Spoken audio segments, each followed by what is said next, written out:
there's a balance, because like I go hunting and I try to do everything in my powers to separate myself from this structured system, like everyone's chanting this do not comply, but like I try to one up them and say do not rely. Like you do not Nice. rely on what's happening. You do not rely on the system that's given to you.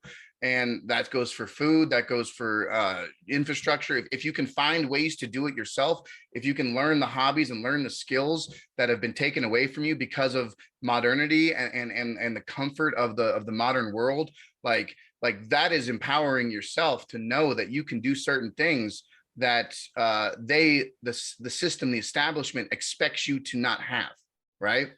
Yep. No, I love that, man. And I think that, see, it's hard to, we can't think of a way to like activate that in other people, right? That kind of mentality, that kind of perspective. When you talk about, I kindly call them the loony left, right? I mean, I'm not the only one that calls them Yeah. that, but the folks that are just, they just don't care what the narrative is. They parrot that. They don't think for a minute. The NPCs, right? Yep. 100%. Like you're right. You can't get across to there's a handful of them that will never wake up. They will fight to defend the matrix that enslaves them, right? Yep. That is I would say about 25% That's my thought. Like there's about a quarter of society that will just never ever budge. I'm glad you said 2025 because that's basically how I look at it too. Maybe a third, but I think literally maybe 15, 20% Yeah. sometimes because this is that number is diminishing, right? The media would have you believe that it's only 15, 20% of us that think Trump, right? Trump actually won or whatever. Like they would have us think the opposite. So that's how you're kind of over the target there. And yeah, my job had my job for the man across the last 10 years up until 6 months ago was sale. I first sold furniture. So I met 20, 50 strangers a day, every day in Milwaukee, in the blue city of Milwaukee is where I worked. And I've lived for a long time around there. And, I've come to, you talk about anything, you're talking about, you're getting to know people, you're selling them product, but you're getting to know how they think and their perspectives, and people are open with you. And the vast majority of people are pretty good, regular heart, good, kind-hearted people that have brains. They want to use them. They care about family, health, freedom. But a lot of them have been tricked too. Like, so let's say there's the loony left, right? And then they're just, I don't even know what to say. And then there's like these folks in the middle that they kind of lean left, but they were conditioned to lean left. They just, they've just been on Facebook too long. They've Right. been, their feeds have been narrowed down.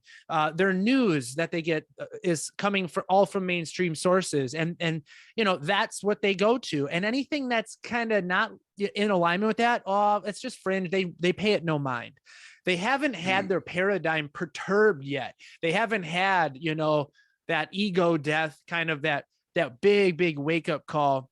And I think again, looking to the future, because you hit it, it's going to be about not relying. We have to get rid of, and it's in fucking free fall right now, the systems that are inefficient and are full of corruption, full of rot, full of evil. We could talk about, almost every aspect of our life is being inverted, from healthcare to law to, government. It's just like civil liberties, everything, and yeah. Like I tell my dad, I have a conversation with my dad. I say someone has cancer, right? You give him treatments, you maybe do some chemo, this, that, and the other. It comes back, it resurfaces, whatever. But at what point is there so much cancer? Is there so much just death in the system that it's no longer worth saving? Yes. Unfortunately, it's a tough discussion to have, obviously, because you love this person, you care about this person. Like I love my country. I love it's been established in this country, but there's so much inherent corruption and like you said, rot and just evil in this system. How much of it can we erode away, take away, reform, restructure, like we vote in this, that, and the other? But like, where do we have to kind of concede and say, you know what, like I've just got to like do something else. I've got to like go another way. And I don't have an answer. Like I'm not, like I said, I'm not looking for any sort of active violence or anything I'm not a crazy dude, like, but at the same time, I am a crazy dude in the sense that like something dramatic and drastic has to be done to reform the system that's been corrupted and inherently evil, and in a non-violent way, as much as I can't stress enough, it's non-violent. But there are certain liberties that we have as people in the world, whether it's defending your property, defending everything that we hold true. Like there is an inherent, and it's not just America. Like we see it right now happening in Ukraine. We see this going on, is that there is an inherent fight of, like, my slogan, my saying, and I open and close with this every time on my show, is fight for freedom. I have it tattooed on my arm, is fight for freedom. And it's just that has no borders, right? There is no borders to freedom. It's freedom versus tyranny. And if you stand up against that and you speak your truth and you do everything in your power, peacefully, effectively, and honestly, like that has to come to light. One light will shine in a dark room and it will expose all the corners, but we have to stay persistent in that narrative.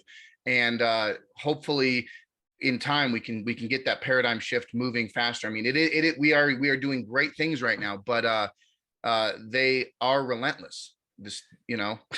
You are spot on, and I'm so happy you brought exactly that up, because kind of round things out, I suppose, here. But the idea, like, how do we do this, right? Where, at what point is it just going to be not savable or whatnot? This is a mental debate everybody's kind of having, and that's why I think it comes back to the actual local action side of it, the community and local action side of it. And I know you believe the same thing. And this is why I do like General Flynn. He has this thing, he says local action has a national impact.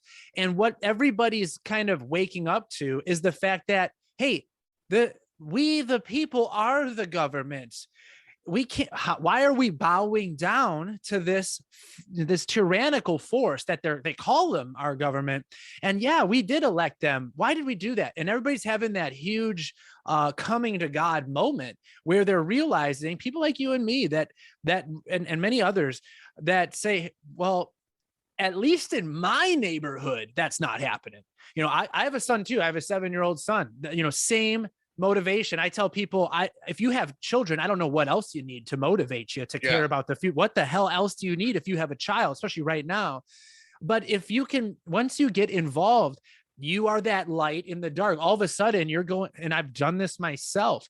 Maybe you have too. I've gone to these board meetings, these council meetings of the city of Racine, where I live, which is a blue city that basically follow everything Milwaukee does.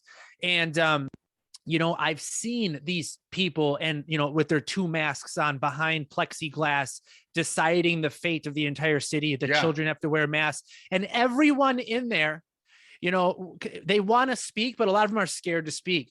And I've had the pleasure of having the experience of actually being the guy that goes up there first, getting loud and aggressive, and then the other people behind me getting excited to do the same, and watching them do it and watching emotions fly, because these people are there's something turning on inside the hearts of people. They're saying, we're not going to stand for this. And it is those things that are going to spiral up. It's going to be that grassroots movement up the pyramid, if you will, from the bottom level, that's going to affect change in real time. And I really believe this is that year. We talk about the midterms. We have a chance in America, in theory, even if you think the elections are corrupt, we have a chance to all of us participate, make sure that they're not corrupt by becoming a committeeman, becoming a dude that watches it. And then at the same time, voting for the MAGA America First candidate, or just the one that loves freedom the most, the one you can bet the most. There's going to be situations where you have no fucking idea who to vote for, but people always inherently become corrupt over time. Like you have these people like, Dan Crenshaw, like I thought he was a great guy. Still speaks a great name, still speaks great truth, but he's also a Davos graduate from Klaus Schwab. Same thing with Tulsi Gabbard. So like there's these inherent levels of corruption that still, but like you said it yourself, we have the power to elect these people. Like I've been to the board meetings, I've been to county commissioner meetings. Like I'm sitting there listening to this vomit that they spew at us, and they say the same things and they do the same things that everybody else is doing. And you've got to you have to realize that, like, George Soros money is all over the country, all over the world. I Oh, mean, it's like disgusting. like I currently in Denver, like there are several George Soros backed, like it's known that there's George Soros backed DAs in districts in Colorado. Like it's apparent and it's obvious. But That's some gangsta shit, dude. this is the truth, and this is the fight we have to fight for, and exposing this. I mean, right now, we a couple weeks ago we just had a huge victory. Our county health director had to resign because we exposed her emails. We exposed how she herself basically rigged her own job position to be the only candidate in the job position, and now she's resigned. So like these little fights, these little victories, and I think the problem is that so many people in our nation and in the world have just become complacent and say, oh, there's nothing we can do, there's nothing that my lowly self could ever do to accomplish real change. I go, no, you're just lazy. You're just not involved into categorically changing it from the bottom up.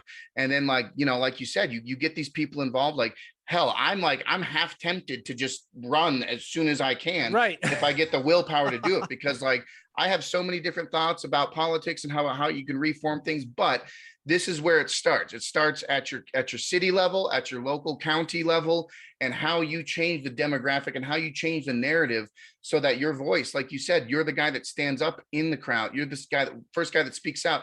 And then it's like 100th monkey theory, where you do something, someone else does something, and then next thing you know, like everybody's doing something all over. And we're at this precipice. We're at this shifting narrative, this shifting point right now. And we got to ride this wave. You pull out your goddamn skateboards. Let's fucking hit this pipe, baby.